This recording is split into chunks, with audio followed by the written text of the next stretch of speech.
Bienvenidos al noticiero MedNews transmitiendo desde la Ciudad de México. Para los que no me conocen, soy la doctora Ana Berenice López Busies y hoy tenemos a dos invitadas especiales con nosotros, Jessica Sidawia Disi y Elia Ortiz Colin, quienes cursaron la carrera de médico cirujano y posteriormente una maestría en administración hospitalaria. Para comenzar, le pido a la doctora Elia que nos cuente un poquito sobre las principales normas jurídicas a nivel nacional que se relacionan con la gestión de los hospitales. Gracias, Ana Berenice, y muchas gracias por invitarme. Voy a comenzar por explicarles un poco acerca de las normas de instituciones de salud tanto públicas como privadas. La gestión hospitalaria se rige por las normas sanitarias, las cuales a su vez son propuestas y emitidas por la Secretaría de Salud, que a su vez es un órgano derivado de la administración centralizada y que tiene como órgano máximo la Constitución Política de los Estados Unidos Mexicanos. La Ley General de Salud establece las bases y modalidades para el servicio de salud.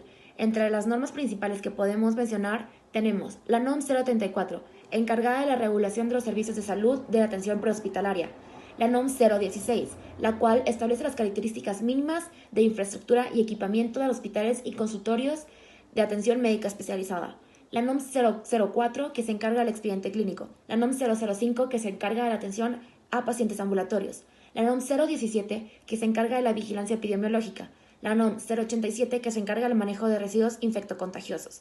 Y por último tenemos la NOM 024, que se encarga del expediente clínico, pero esta vez en electrónico. Hay muchas otras normas, claro, que tienen que ver con la gestión de instituciones públicas y privadas, pero mencioné las más importantes y principales. Gracias. Muchas gracias, Elia. Claro que al gestionar instituciones de salud como los hospitales hay un sinfín de normas que se deben seguir. Por ahora me gustaría que nuestra segunda invitada, Jessica Sidawia, nos cuente un poco acerca de las características de infraestructura y equipamiento de hospitales y consultorios. Muy buenos días, Ana Berenice, y muchas gracias por invitarme a MedNews. Les quiero platicar un poco sobre la infraestructura y equipamiento que deben tener los hospitales y consultorios.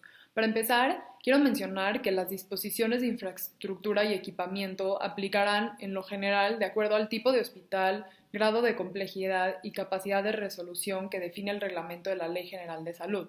Sin embargo, estas son unas de las características generales que debe tener un hospital. Todos los establecimientos que manejen instalaciones fijas para el suministro de oxígeno y óxido nitroso deberán disponer de una central de gases exclusiva para el suministro seguro e ininterrumpido a las áreas de atención médica.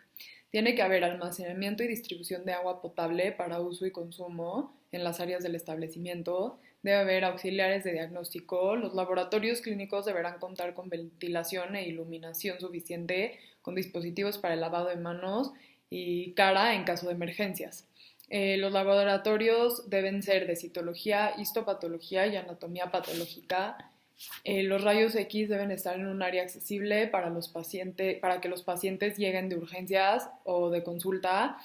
Tiene que haber un área de tomografía, mastografía y ultrasonido, central de enfermeras, una unidad quirúrgica y esta tiene que ser una zona restringida, central de esterilización equipos, unidad de obstetricia, áreas de preparación, labor, expulsión y recuperación, unidad de cuidados intensivos que tenga un fácil acceso al área de cirugía, control de acceso para familiares, unidad de lavabos, jabón, gel, toallas desechables.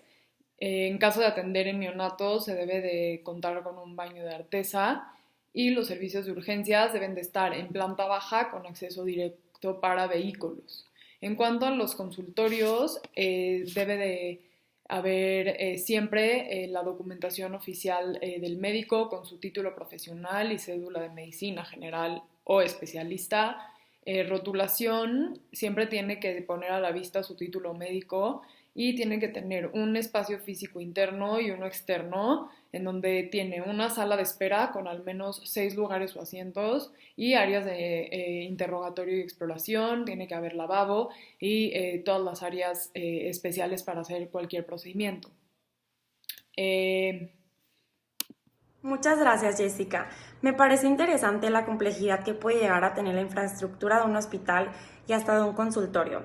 Ahora me gustaría que me platiquen un poco sobre la administración del personal hospitalario, las obligaciones que tienen los trabajadores y los patrones. Mucho gusto, Berenice. Según la Ley Federal del Trabajo, los patrones y trabajadores deben cumplir con ciertas obligaciones.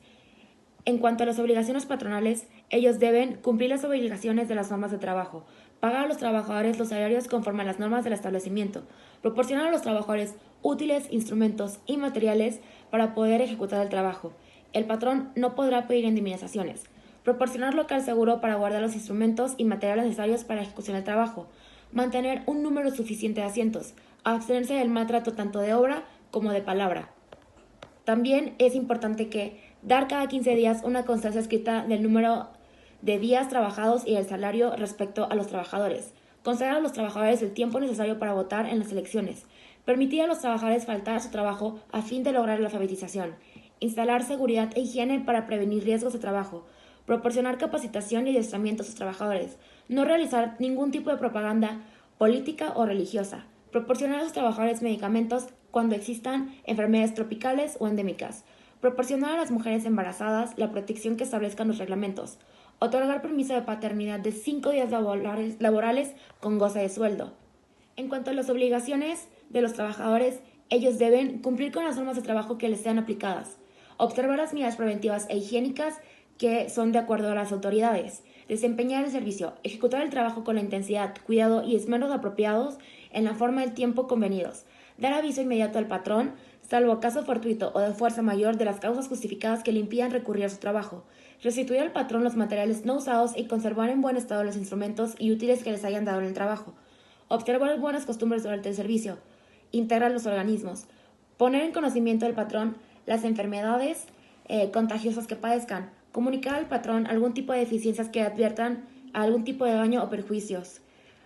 Y por último, guardar escrupulosamente los secretos técnicos y comerciales en cuanto a la fabricación del producto. Muchas gracias, Celia. Claro que es importante que los patrones, así como los empleados, sepan cuáles son sus obligaciones para poderlas cumplir al pie de la letra y asimismo conocer sus propios derechos. Ahora, Jessica, ¿nos podrías explicar en qué consisten los tipos de contratación y manejo del personal en las instituciones de salud públicas y privadas? Claro, yo les voy a explicar a detalle los tipos de contratación y manejo del personal en las instituciones de salud públicas y privadas. Para empezar, un contrato es un acuerdo al que se llega entre dos o más personas quienes se comprometen a hacer un asunto determinado. Un contrato es importante porque formaliza cualquier acuerdo al que se quiere llegar. En el contrato quedan plasmadas de manera explícita las obligaciones y responsabilidades que cada parte asume. Ayudan a evitar reclamos y malentendidos. Es importante mencionar que es necesario que el contratista conozca bien toda la información sobre el contrato, ya que esto le permite describir claramente cuáles son las condiciones de trabajo, por ejemplo, la duración de la jornada, los descansos legales, el salario, la manera en que se determina y sobre todo la duración de dicho contrato. El contrato se considera un acto jurídico de donde nace la relación entre la persona y el trabajo, porque existe en ese momento una obligación al prestar un servicio y a cambio se le da una retribución mediante un pago de un salario. Cuando hay vacantes, Recursos Humanos realiza el reclutamiento y selección del personal haciendo entrevistas a los candidatos. El proceso de elección finaliza cuando el candidato finalmente firma el contrato individual de trabajo y se incorpora a la organización. Existen los siguientes tipos de contrato. Primero está el contrato indefinido, el cual se da cuando los trabajadores se incorporan a la empresa y no tiene fecha de culminación. Puede durar el tiempo que el empleador desee. El contrato temporal es un contrato determinado que se da por obra o servicio determinado. El contrato de aprendizaje y formación son contratos, por ejemplo, para prácticas profesionales o pasantías de jóvenes que quieren más que nada aprender. Muchas gracias, Jessica. Y claro que los contratos son sumamente importantes para que el empleador conozca sus obligaciones, así como los trabajadores. Pues bueno, eso sería todo por hoy. Esperemos que ustedes, nuestros compañeros de profesión, hayan aprendido mucho sobre la gestión de hospitales. Hasta pronto.